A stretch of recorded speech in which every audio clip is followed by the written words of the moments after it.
Good morning all, मैं नीलेश और आज हम देखते हैं भारतीय अर्थशास्त्र। ठीक है।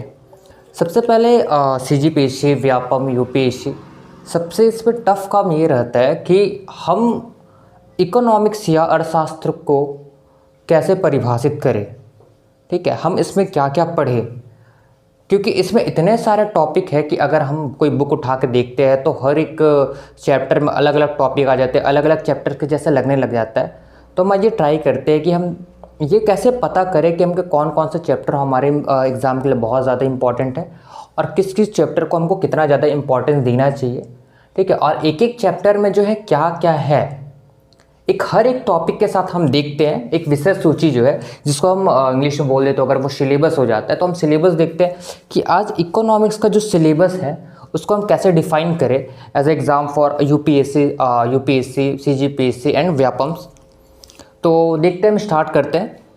सबसे पहला जो हम कोई भी चीज़ अगर हम देखते हैं तो हम एक सामान्य परिचय देखते हैं।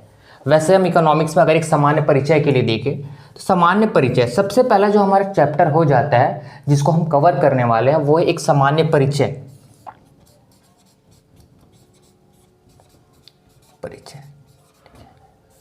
सामान्य परिचय, ठीक है। सामान्य परिचय में हम क्या देखेंगे? सामान्य परिचय में हम देखेंगे अर्थशास्त्र क्या है, शास्त्र क्या है। फिर हम इसी में देख लेंगे अर्थशास्त्र की शाखाएं,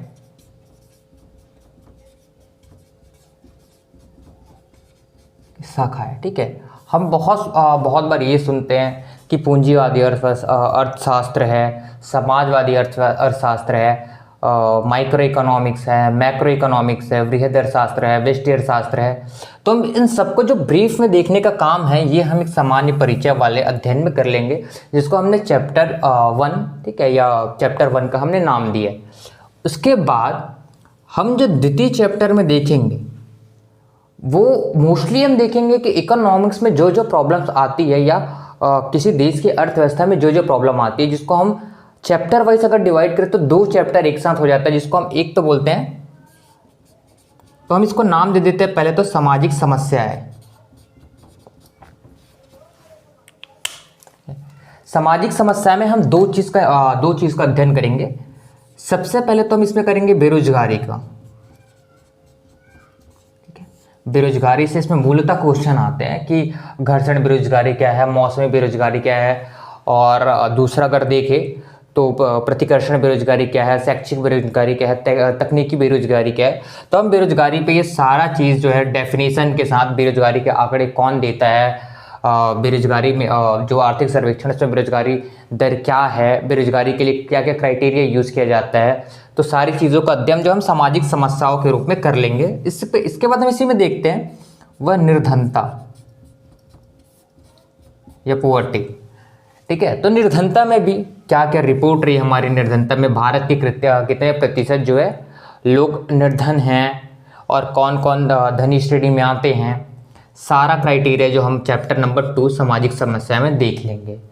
इसके बाद जो हमारी जो अगली चैप्टर आती है वो अगले चैप्टर का नाम है economic development and economic growth. इसको हम हिंदी में बोलते तो आर्थिक वृद्धि एवं आर्थिक विकास। वृद्धि एवं आर्थिक विकास। ठीक है, ये जितना इजी लग रहा है ये उतना ज़्यादा टफ है। ठीक है, इसमें जो हम सारे इंडेक्स हैं जैसे HDI रिपोर्ट आ गया, ग्लोबल हंगर इंडेक्स आ गया, MPI आ गया, तो सारा जिसमें सूचकांक है वो सारा सूचकांक हम एक साथ देख लेंगे चैप्टर नंबर 3 में, जिसका नाम है आर्थिक वृद्धि एवं आर्थिक विकास। इसके बाद जो है जो इकोनॉमिक्स का सबसे टफेस्ट चैप्टर माना जाता है, जो जिससे हमेशा CGPSC या UPSC में क्वेश्चन आता है, तो लगभग सारे एग्जाम में व्यापक में भी इससे क्वेश्चन आ जाते हैं, वो है चैप्टर नंबर 4, जिसको हम बोल देते हैं राष्ट्रीय आय।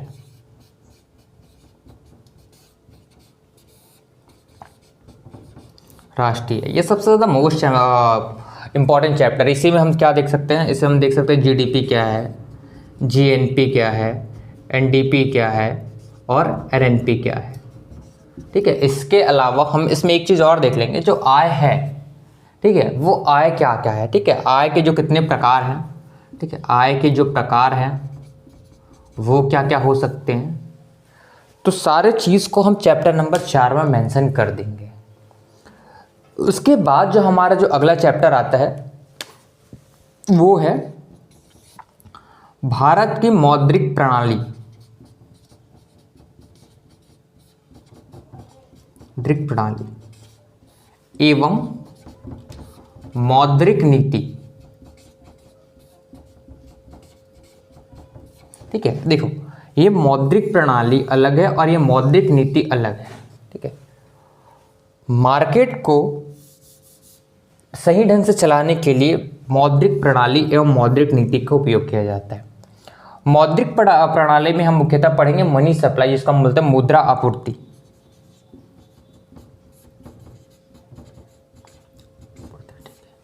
और वही हम देखें कि हम मौद्रिक नीति में क्या पढ़ेंगे, तो इस मुद्रा आपूर्ति को हम कैसे रेगुलेट करें, इसके लिए आरबीआई ने क्या क्या मापदंड तय किए हैं। जैसे हम एक यूज़ करते हैं सीआरआर, एसएलआर और आदि।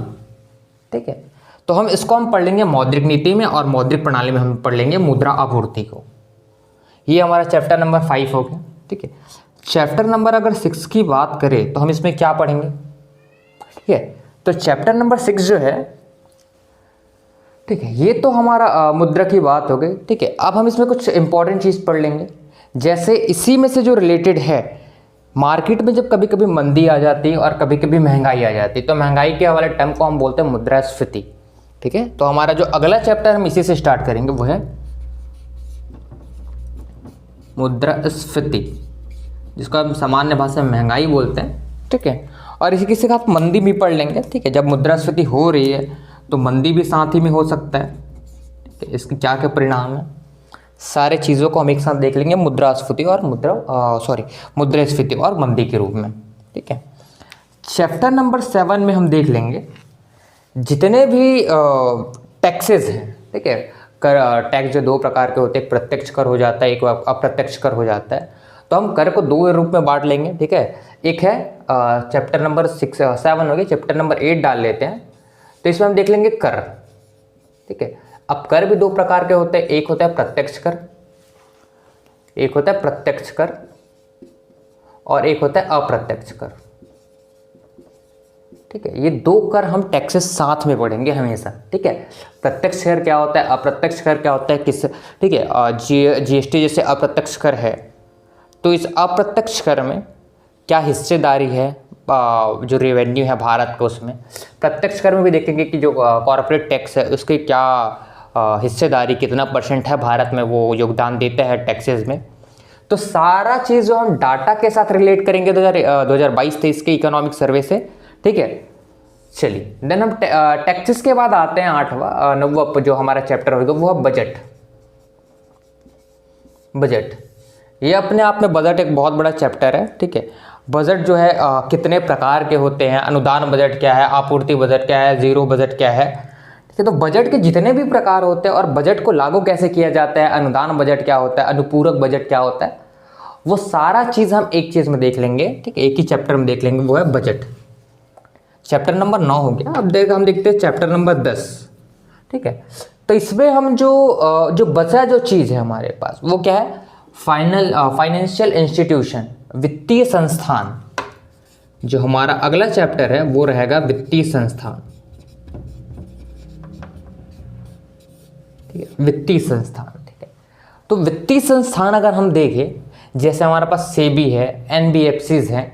ठीक है, तो हम देखेंगे कि सेबीज हो गया, एनबीएफसीज हो गया, पेमेंट बैंक्स हो गया। ठीक है, तो इन सबको लागू कौन करता है, सबसे पहली बात तो। ठीक है, लागू करने के लिए क्या क्या नियम है, नया एनबीएफसी खोलने के लिए क्या क्या नियम है। ठीक है, और हमारे पास कितने एनबीएफसीज है महत्वपूर्ण। ठीक है, इसकी जो भी शाखाएं हैं वो कहाँ कहाँ हैं। ठीक है, ये लोन प्रोवाइड करवाती है क्या नहीं, क्या इसमें खाता हम खोल सकते हैं कि नहीं। ठीक है, बैंक और एनबीएफसीज में क्या डिफरेंस होता है, ये सारा चीज़ हम जो है चैप्टर नंबर 10 में देख सकते हैं। इसके बाद हम देखेंगे चैप्टर नंबर 11। ठीक है, इसको बोलते हैं भुगतान संतुलन से बैलेंस ऑफ पेमेंट।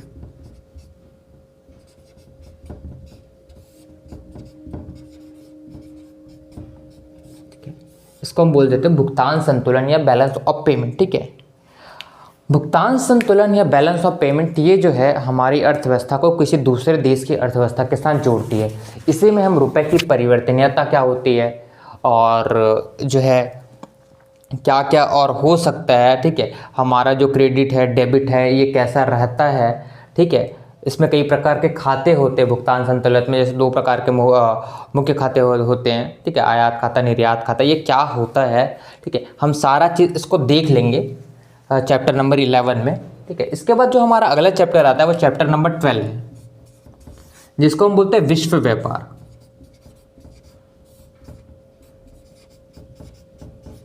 ठीक है, क्या होता है कि कभी कभी जो विश्व व्यापार से थोड़ा सा घुमा के क्वेश्चन पूछता है और कभी कभी विश्व व्यापार से सीधा सीधा क्वेश्चन पूछ लेता है।